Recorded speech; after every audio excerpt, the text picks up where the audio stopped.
जिला प्रशासन पक्षर रेल प्रकल्प कार्य को अग्राधिकार भित्तिर त्वरान्वित करा जायछि। आज माथिली ब्लॉक पंचायत समिति सम्मेलन कक्ष में जयपुर मालकानगिरी नूतन ओसारिया रेलपथ निमंते जमी अधिग्रहण होइतिबा हिताधिकारी को क्षतिपूरण राशि प्रदान करा जायछि। एही कार्यक्रम में मुख्य अतिथि भाव नवरंगपुर लोकसभा सांसद इंजीनियर बलभद्र माझी उपस्थित थिबा बेले सम्मानित अतिथि भाव मालकानगिरी विधायक नरसिंह माड़कामी, चित्रकोंडा विधायक प्रतिनिधि गोविंद पात्र समेत जिलापाल आशीष ईश्वर पाटिल, अतिरिक्त जिलापाल राजस्व वेदवर प्रधान, उपजिलापाल दुर्योधन भोई, माथिली तहसिलदार मानसी भोई, खैरपुट तहसिलदार पी मनस्मिता एवं माथिली गोष्ठी उन्नयन अधिकारी प्रमोद कुमार बेहरा उपस्थित थिले। रेलपथ स्थापन हेबा द्वारा जिल्ला रे आहुरी विकास हेबा संगे संगे जिलावासी दीर्घदिनर स्वप्न साकार हेबाकु जाउछि। एही अंचलर लोक विशेष भाव जनजाति अपूर्व संभार नहीं आसिबो। सेमानंकर अर्थनैतिक अभिवृद्धि रे रेलपथ मुख्य भूमिका ग्रहण करिवो बोली सांसद मतव्यक्त करिसेंती। एही प्रकल्प बाबदकु प्रथम पर्यायर माथिलीर 35 जन, खैरपुट तहसिल 4 जन हिताधिकारी को मोट 2,45,55,399 टंकार क्षतिपूरण राशि प्रदान करा जायछि। माथिली तहसिल धौड़ागुड़ा, पूजारीगुड़ा, कट्रीमाझीगुड़ा, खैरपुट तहसिल पारोगुड़ार हिताधिकारी रहिछन्ति। सूचना थाउ कि रेलपथ विभाग पक्षरु जिला प्रशासन माध्यम रे उक्त क्षतिपूरण राशि प्रदान करा जायछि। पर्यायक्रमे जमी अधिग्रहण होइतिबा समस्त हिताधिकारी को क्षतिपूरण राशि प्रदान करा जिवो। एही कार्यक्रम रे अतिरिक्त जिलापाल स्वागत जणाइथिबा बेले उपजिलापाल परिशेष रे धन्यवाद अर्पण करथिले। आपण माने जेमति जानिचंती बहुत दिनरु जयपुर मालकानगिरी रेलवे लाइन रो प्रकल्प पई चेष्टा चलतिला। बहुत दिन प्रयास परे अति खुशीर कथा आज समस्त प्रयास विशेषकर जिला प्रशासन एवं रेलवे विभाग प्रयास जयपुर मालकानगिरी रेलवे लाइन प्रथम दफा प्रथम किस्ती माने आरंभ शुभारंभ जमी अधिग्रहण पाई कंपनसेशन देवा आरंभ होईची। सर्वमोट ए रेलवे लाइन 128 किलोमीटर जो पाखापाखि 91 किलोमीटर मालकानगिरी जिले में जीव एवं या भितरु आमको 42 टी गाँव में जमी अधिग्रहण दरकार पड़ुची, जो थे सर्वमोट 1946 एकर दरकार पड़ो। से 714 एकर होची निजे भूमि प्राइवेट जमी, 1002 एकर होची जंगल जमी एवं 231 होची सरकारी जमी। सरकारी जमी 231 एकर रेलवे विभाग को हस्तांतर हो सारी।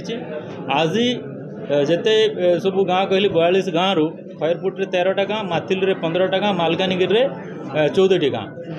ता भितर आज 35 टी हिताधिकारी को माथिली एवं 4टी हिताधिकारी खैरपुट एमती 39 हिताधिकारी को दि जाए, जो 12 एकर 882 सेंट 12 एकर 82 सेंट जमी अधिग्रहण हम।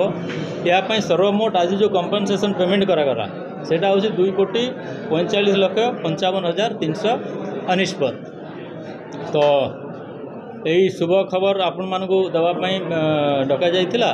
लाइन भूमि अधिग्रहण प्रक्रिया आज माथिली तहसील ऑफिस में आरंभ कर जिले में अराउंड 800 रु अधिक लोक जमी अधिग्रहण कर। आज प्रथम पर्यायर 40 लोक जमी अधिग्रहण प्रक्रिया टंका जिला प्रशासन तरफ दि जाए।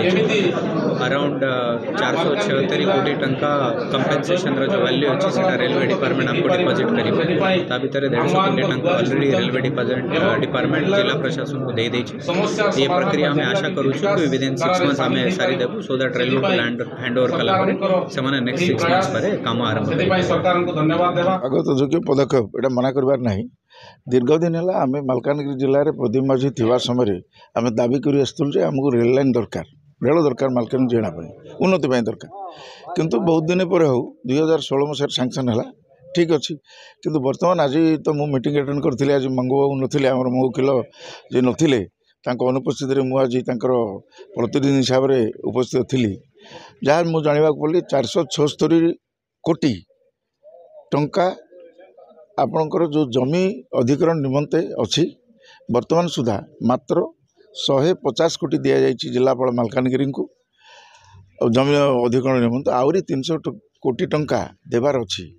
देलापर अन्य जमी अधिग्रहण हम तापर काम आरंभ हो।